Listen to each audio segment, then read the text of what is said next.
గౌరవ ముఖ్యమంత్రి వర్యులు శ్రీ నారా చంద్రబాబు నాయుడు గారికి, గౌరవ మంత్రివర్గ సభ్యులకి, గౌరవ శాసనసభ్యులకి నా హృదయపూర్వక నమస్కారం.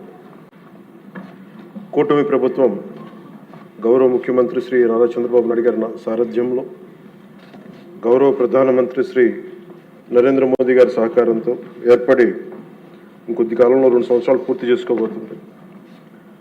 దీంట్లో ఇంటరం బడ్జెట్తో పాటు 2 పూర్తి స్థాయి బడ్జెట్లని ప్రవేశపెట్టగలిగారు గౌరవనీయులైన ఆర్థిక మంత్రి శ్రీ పయ్యావుల కేశవ్ గారు. మొన్న వారు ప్రవేశపెట్టిన బడ్జెట్ 5 కోట్ల పైగా ప్రజల అవసరాలని, ఆకాంక్షల్ని, ఆశల్ని గుర్తించింది. వాటి సాధనకై చాలా బలమైన అడుగులు వేసింది.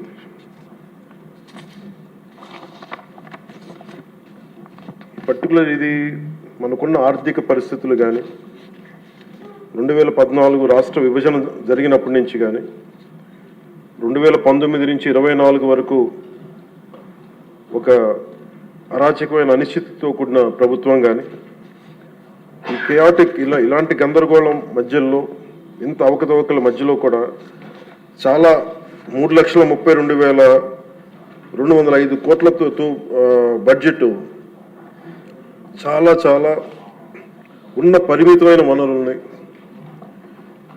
ఉన్న మానవ వనరుల్ని ఎంత జాగ్రత్తగా వాడాలి, ఎంత జాగ్రత్తగా ప్లాన్ చేయాలనేది ఈ బడ్జెట్ చాలా చాలా తెలియజేసిన అధ్యక్ష. ఇందాక నేను చెప్పింది మన ప్రజల అవసరాలని, ఆకాంక్షలు నేను చెప్పడానికి కారణం, కూటమి ప్రభుత్వం ఈ ఏడాది కేవలం సామాజిక పెన్షన్ల కోసమే దాదాపు 33,000 కోట్లు పైగా ఖర్చు చేయనుంది. ఇది ఎలాంటి పరిస్థితుల్లో ఖర్చు చేస్తున్నామంటే, గత ప్రభుత్వం 9.74 లక్షల కోట్ల అప్పుల్ని సృష్టించి మనకు ఆర్థిక విధ్వంసం నుంచి మనల్ని నెట్టేస్తే, ఇలాంటి పరిస్థితుల్లో ఏ నాయకుడికైనా సరే, ఏ పార్టీకైనా సరే చాలా ఒక అస్తవ్యస్తంగా ఉండే పరిస్థితులు. దీంట్లో వీటన్నిటిని తట్టుకొని దానికి ఎలాంటి ఆలోచన విధానం ఉండాలి ఆ వ్యక్తికి అని చెప్పడానికి ముఖ్యమంత్రి గారు ఒకసారి ఆలోచించాలి. పయ్యావుల కేశవ్ గారు ఆ రోజు బడ్జెట్ ప్రసంగంలో వారు చాలా బ్యూటిఫుల్ కోట్ చేస్తూ వెళ్ళారు. దాంట్లో ఒకటి రవీంద్రనాథ్ ఠాగూర్ గారు చెప్పింది, తాను నాటిన చెట్ల నీడలో తాను ఎప్పటికీ కూర్చోలేనని తెలిసిన భావితరాల కోసం చెట్లు నాటి వ్యక్తి జీవితం యొక్క నిజమైన విలువను అర్థం చేసుకున్నవాడు అన్ని విశ్వకవి రవీంద్రనాథ్ ఠాగూర్ గారి మాటల్ని ఇక్కడ ఆయన ఉటంకించారు అధ్యక్ష. ఇది వారిని ఎలా కంపేర్ చేశారంటే, ఒక దూరదృష్టి, దక్షత, దార్శనికత ఉన్న గౌరవ ముఖ్యమంత్రి వారు చంద్రబాబు నాయుడు గారితో కంపేర్ చేసి చెప్పారు అధ్యక్ష. ఎందుకంటే మనకు ఉన్న పరిస్థితుల్లో ఉన్న పరిమితమైన వనరుల్ని, ఉన్న మానవ వనరుల్ని ఎంత సమర్థవంతంగా వాడుకోవాలి అని అనటానికి ఆయన దూరదృష్టి, ఆయన పరిపాలన దక్షత, అలాగే ఆయన దార్శనికత, ఈ 2 ఈ బడ్జెట్లో చాలా స్పష్టంగా ఆయన గైడెన్స్ కానీ, వారి పయ్యావుల కేశవ్ గారితో కలిసి వారు దీన్ని తీసుకొచ్చిన విధానం కానీ మనస్ఫూర్తిగా గౌరవ ముఖ్యమంత్రి గారికి మనస్ఫూర్తిగా ఈ సభ తరపున వారికి అభినందనలు తెలియజేస్తాను. అండ్ ఈ ప్రభుత్వం దూరదృష్టి, దక్షత, దార్శనికత ఉంటే, గత ప్రభుత్వం ధ్వంసం, విధ్వంసం, విచ్ఛిన్నంతో కూడిన ప్రభుత్వం. ఒకసారి ఎట్లా చెప్పాలి బడ్జెట్ మనకి ఏమేమి ఉన్నాయో ఒకసారి మీకు ప్రజెంట్ చేయడానికి అధ్యక్ష. మనకు వాళ్ళు వదిలేసి వెళ్ళింది 9.74 లక్షల కోట్ల అప్పులు అధ్యక్ష. ఈ కూటమి ప్రభుత్వం 20 నెలల పాలన సాధించింది ఏంటని చెప్పడానికి ఉదాహరణకి, అంటే ఎలా ఉన్నారంటే, వీళ్ళు 2014-19 మధ్య చేసుకున్న విద్యుత్ కొనుగోలు ఒప్పందాలను గత ప్రభుత్వం ఇష్టానుసారం రద్దు చేయడం ద్వారా విద్యుత్ సరఫరాలో లోటుపాట్లు వచ్చాయి. దీనికోసం విద్యుత్ కొనుగోళ్ల పేరిట అధిక ధర చెల్లించే బాధ్యత లేని ఆ వ్యక్తులకి చేసిన కొనుగోళ్ల కారణంగా డిస్కమ్స్కి 12,250 కోట్ల నష్టం వాటిల్లింది. ఈ 5 ఏళ్ల అసమర్థ విధానాల కారణంగా విద్యుత్ పంపిణీ సంస్థలు దాదాపు 1.29 లక్షల కోట్ల మేర నష్టపోయాయి. ఈ భారాన్ని విద్యుత్ బిల్లుల రూపంలో మళ్ళీ ప్రజల మీదనే మోపారు.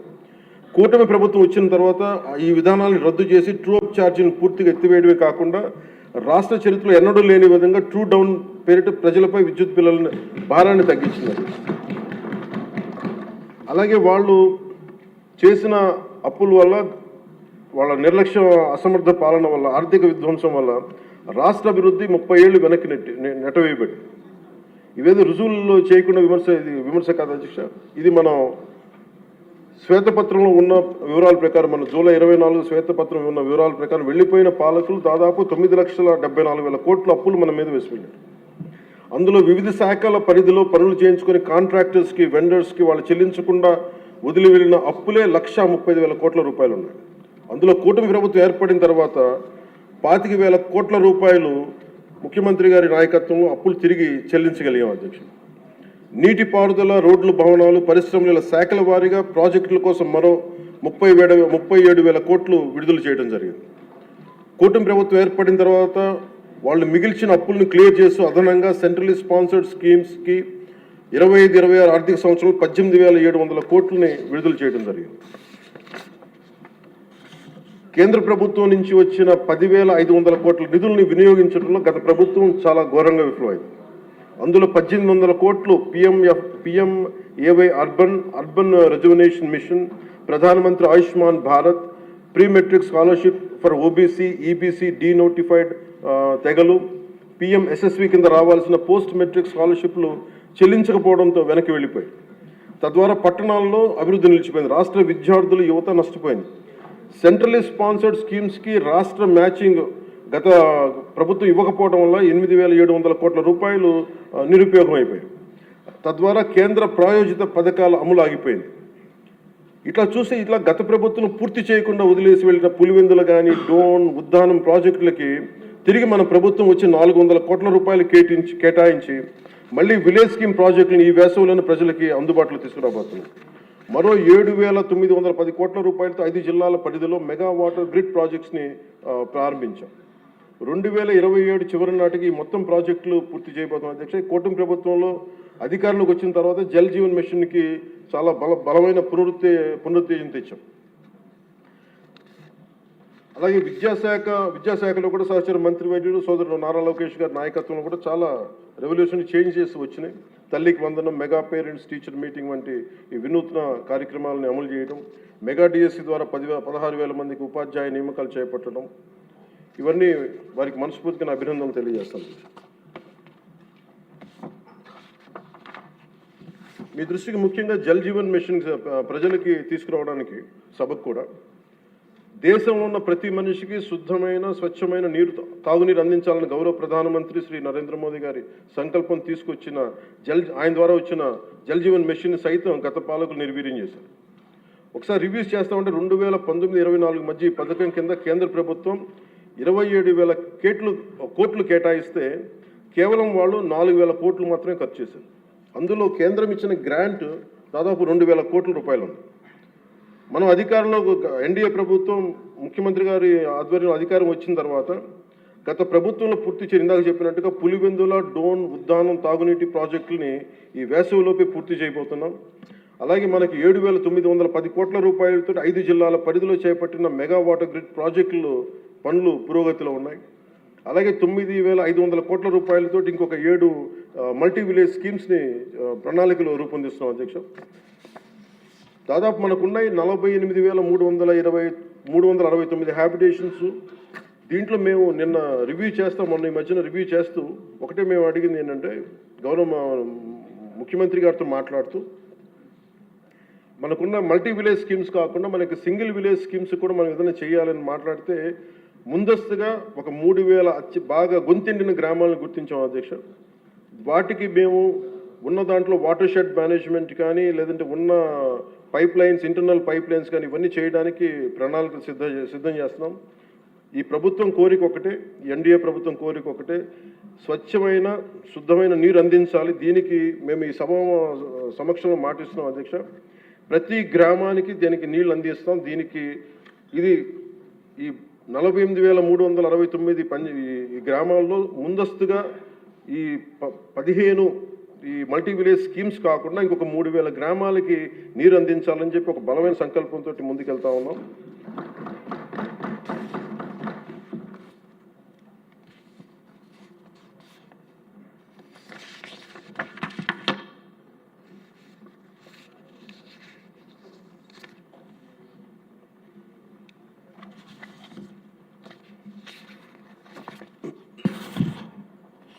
ఉదాహరణకి మీకు నరేగా కంపారిజన్ మీకు చెప్తాను అధ్యక్ష. అది మన ప్రభుత్వానికి వాళ్ళ ప్రభుత్వానికి తేడా. నరేగా పథకం కింద 2019-24లో వాళ్ళు ఖర్చు పెట్టింది ఈ సీసీ రోడ్లు కానీ బీటీ రోడ్లు కానీ మీకు తెలియజేస్తాను. ముందు సీసీ రోడ్లకి వాళ్ళు 610 కోట్లు ఖర్చు పెట్టి ఈ సీసీ రోడ్లకి బీటీ రోడ్లకి 5 సంవత్సరాల్లో వాళ్ళు 610 కోట్ల రూపాయలు ఖర్చు పెడితే ఎన్డీఏ ప్రభుత్వం వచ్చిన తర్వాత ఖర్చు పెట్టింది 3,853 కోట్ల అధ్యక్ష. అలాగే సీసీ రోడ్లు వాళ్ళు 854 కిలోమీటర్లు వాళ్ళు 5 సంవత్సరాల్లో పెడితే మనం వచ్చింది మనం ఊరి లోపల ఉండే రోడ్లకి వాళ్ళు 884 కిలోమీటర్లు 5 సంవత్సరాల్లో వేస్తే మనం వచ్చి 6,000 కిలోమీటర్లు వేసాం అధ్యక్ష. అలాగే బీటీ రోడ్లు 5 సంవత్సరాల్లో వాళ్ళు 239 కిలోమీటర్లు వేస్తే మనం 1,331 కిలోమీటర్లు వేసాం అధ్యక్ష. అలాగే ఆల్ స్కీమ్స్ మన రూరల్ డెవలప్మెంట్కి సంబంధించి వాళ్ళు మొత్తం పెట్టిన ఖర్చు అధ్యక్ష 5 సంవత్సరాలు వాళ్ళు పెట్టిన ఖర్చు 4,610 కోట్ల రూపాయలు అయితే మనం ఖర్చు పెట్టింది 11,506 కోట్ల రూపాయలు ఖర్చు పెట్టాం.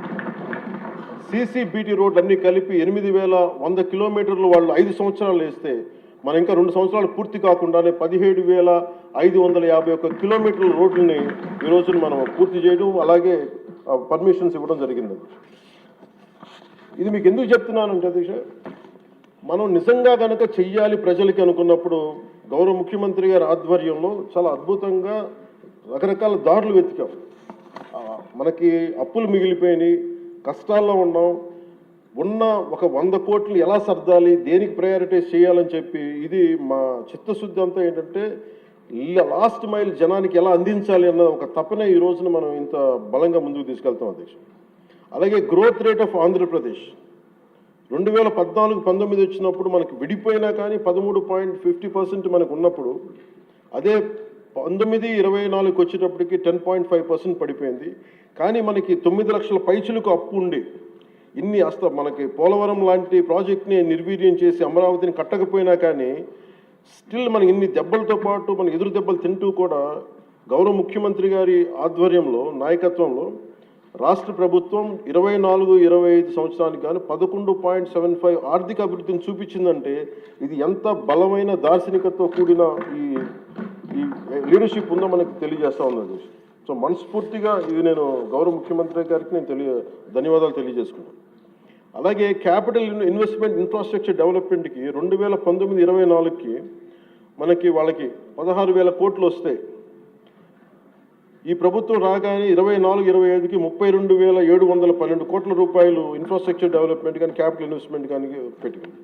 అలాగే 25-26కి 53,915 కోట్ల రూపాయలు ఇవ్వడం మనకి కేటాయించడం జరిగింది. ఇది చాలా బలమైన మనకి ఆశయాలను ముందుకు తీసుకెళ్తా ఉంది అధ్యక్ష.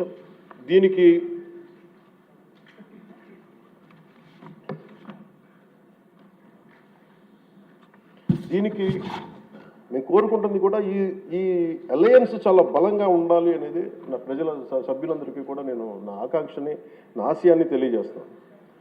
నేను ఎందుకు ఇంత తపన పడ్డాను, రాష్ట్ర విభజన జరిగినప్పటి నుంచి ఆంధ్ర రాష్ట్రం వెనుకబాటు పడిపోయింది, దీనికి ఎవరు ముందుకు తీసుకెళ్ళలేము అనుకున్న దాంట్లో నేను ఏమీ ఆశించకుండా 2014లో మన అలయన్స్ కోసం నేను కష్టపడ్డాను. అలాగే 19లో కూడా ఉండాలని కోరుకున్నాం, అది పరిస్థితుల్లో కుదరలేదు. కానీ 24 వచ్చేటప్పటికి నేను పార్టీ పరంగా అన్ని తగ్గి అన్ని రకాలుగా ఎందుకు పెట్టానంటే ఇది నేను పార్టీగా గెలవడం కంటే కూడా నేను ఇండివిజువల్గా సాధించడం కంటే కూడా నేను కోరుకుంది 5 కోట్ల మంది ప్రజల ఆకాంక్షల్ని ఆశయాల్ని ముందుకు తీసుకెళ్లాలని నా తపన. ఇది ఎట్టి పరిస్థితుల్లో కూడా నేను కోరుకుంటుంది. ఇప్పుడిప్పుడే మనం చిన్నపాటి ఒక 1 పాయింట్ అభివృద్ధి చూసాం మనం ఇప్పటికీ.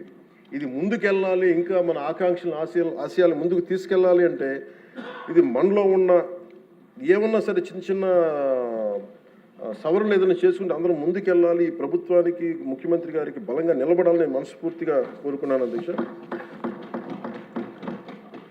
అలాగే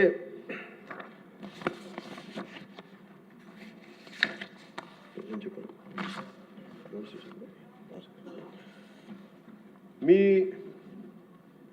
మీ దృష్టికి ఒక కీలకమైన విషయం తీసుకురావాలి అధ్యక్ష. మన దేశంలో 140 కోట్ల ప్రజల భవిష్యత్తు నిర్ణయించే విధంగా భారత రాజ్యాంగాన్ని అమలు చేయడానికి మరి ప్రజాస్వామ్యాన్ని పరిరక్షించడానికి రాజ్యాంగ నిర్మాతలు 3 ప్రధాన వ్యవస్థలను ఏర్పాటు చేశారు. వన్ ఇస్ శాసనసభ వ్యవస్థ, లెజిస్లేటివ్, ఎగ్జిక్యూటివ్ అండ్ జ్యుడిషియల్. ఈ 3 వ్యవస్థలు పరస్పర సమన్వయంతో ఎలాంటి ఆటంకాలు లేకుండా సమర్థవంతంగా పనిచేసినప్పుడే ప్రజాస్వామ్యం బలంగా నిలబడుతుంది. వీటిలో ఏ ఒక్క వ్యవస్థలోనైనా లోపాలు ఏర్పడితే ప్రజాస్వామ్య వ్యవస్థపై ప్రభావం చూపడం కాకుండా ప్రజలకి న్యాయం మరియు సేవలు చేయడంలో ఇబ్బందులు పెడతాం. ఇది ఎందుకు ప్రస్తావించానంటే అధ్యక్ష, ఈ మధ్య నేను మన గవర్నర్ గారిని కలవడం జరిగింది, అబ్దుల్ నజీర్ గారిని.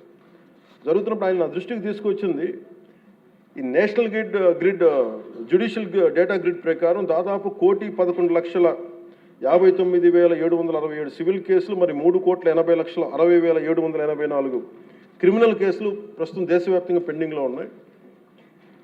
ఇన్ని జరుగుతూ ఉంటే మీరు యాజ్ ఒక మీరు లెజిస్లేటివ్ పవర్ ఉన్న మీరు కూర్చోబెట్టి ఒకసారి మీ సభ్యుల దృష్టికి తీసుకెళ్ళి దీన్ని ఎలా తగ్గించగలం, ఈ లిటిగేషన్ ఎలా తగ్గించగలం మీరు కూర్చోబెట్టి ఒకసారి ఎలా ఫెసిలిటేట్ చేయగలరు ఒకసారి మీ సభ దృష్టిలో మీరు మాట్లాడడం చెప్తే నాకు నిజం చాలా వాస్తవం అనిపించింది. ఎందుకంటే మన దగ్గర ఉన్న కోర్టుల సంఖ్యకి ఇక్కడ ఉన్న మౌలిక సదుపాయాలకి రోజువారీగా నమోదవుతున్న కేసుల సంఖ్యకి మధ్య చాలా స్పష్టమైన అసమతుల్యత ఉంది అధ్యక్ష, ఇంబ్యాలెన్స్ ఉంది. ఈ పరిస్థితుల్లో ఈ కేసులని పరిష్కారం కావడానికి ఎన్ని దశాబ్దాలు పడుతుందో కూడా చెప్పడం చాలా చాలా కష్టం. అందుకని ముఖ్యంగా మీరు కోర్టుల పరిస్థితిని చూస్తే కనీసం మౌలిక సదుపాయాలు కూడా అందుబాటులో లేని పరిస్థితి కనిపిస్తూ ఉంది. ముఖ్యంగా మహిళా అడ్వకేట్ల కోసం టాయిలెట్స్ కానీ సదుపాయాలు కానీ చాలా చోట్ల లేవు, కనీసం వాళ్ళ విశ్రాంతి గదులు కానీ. రోజుకి వేలాది మంది కోర్టులకు వచ్చి వెళ్తూ ఉంటారు, వాళ్ళకి తగిన మౌలిక సదుపాయాలు కల్పించడం కూడా చాలా చాలా అవసరం. అందుకే బడ్జెట్లో న్యాయశాఖకు తగిన నిధులను కేటాయించే బాధ్యత లెజిస్లేటివ్ వ్యవస్థ పైన ఉందని నేను మనస్ఫూర్తిగా భావిస్తాను. ఈ సందర్భంలో ఈ సంవత్సరం గౌరవ ఆర్థిక శాఖ మంత్రి పయ్యావుల కేశవ్ గారు ప్రవేశపెట్టిన ఈ బడ్జెట్లో దాదాపు 100 కొత్త కోర్టు భవనాల నిర్మాణానికి 349 కోట్లని కేటాయించడం చాలా చాలా మనస్ఫూర్తిగా అభినందిస్తాను. గతంతో పోలిస్తే కూటమి ప్రభుత్వం న్యాయశాఖ చాలా ప్రాధాన్యత ఇస్తున్నప్పటికీ కూడా సభ దృష్టికి నేను తీసుకొస్తే ఇంకా మనం చేయాల్సిన పనులు చాలా చాలా ఉన్నాయనిపిస్తుంది. ఎందుకంటే ఆయన చెప్పింది, ప్రత్యేకించి గవర్నర్ గారు చెప్పింది, ఒక్క కేసు ఒకళ్ళ మీద ఉంటే మనందరికీ తెలుసు, అందరం దాదాపు ముఖ్యమంత్రి గారు చెప్తే సభలో ఉన్న ప్రతి ఒక్కళ్ళ మీద ఏదో ఒకలాగా కేసులు ఉన్నాయి. మన మీద కేసు పడింది లేదంటే సగటు ఒక మనిషి మీద కేసు పడిందంటే మన ఒక్కళ్ళ మీద పడినట్టు కాదు, మన కుటుంబ సభ్యుల మీద, మన చుట్టుపక్కల దాదాపు 10 మంది మీద పడద్ది. ఆయన అబ్దుల్ నజీర్ గారు చెప్పింది కూడా, ఒక కేసుని మీరు ఒక వ్యక్తిగా చూడకండి, ఒక సమూహంగా చూడక 10 మంది మీద ఇంపాక్ట్ ఉంటుంది. మీరు కోర్టు కేసులు ఉన్నాయంటే దాదాపు 10 కోట్ల మంది ప్రజల మీద ఇంపాక్ట్ ఉంటుంది.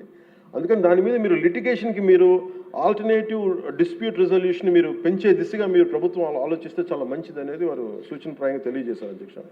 అలాగే కేసుల స్వభావం క్లిష్టతను బట్టి చిన్న చిన్న వివాదాలను ఏడీఆర్ సెంటర్ల ద్వారా పరిష్కరించేలా చర్యలు తీసుకుంటే కోర్టులపై ఉన్న భారం తగ్గుతుంది. ఇవే కాకుండా కొత్త కోర్టు భవనాల నిర్మాణం మాత్రమే కాకుండా ఇప్పటికున్న కోర్టులన్నింటిలో కూడా కనీసం మౌలిక సదుపాయాలు కల్పించడం అత్యంత అవసరం. ముఖ్యంగా టాయిలెట్స్ కానీ, తాగునీటి సదుపాయాలు కానీ, కంప్యూటర్స్ కానీ, సర్వర్స్ కానీ, నెట్వర్కింగ్ వ్యవస్థలు, డిజిటల్ రికార్డ్ మేనేజ్మెంట్ వంటి ఐటీ మౌలిక సదుపాయాలని అభివృద్ధి చేయాలి.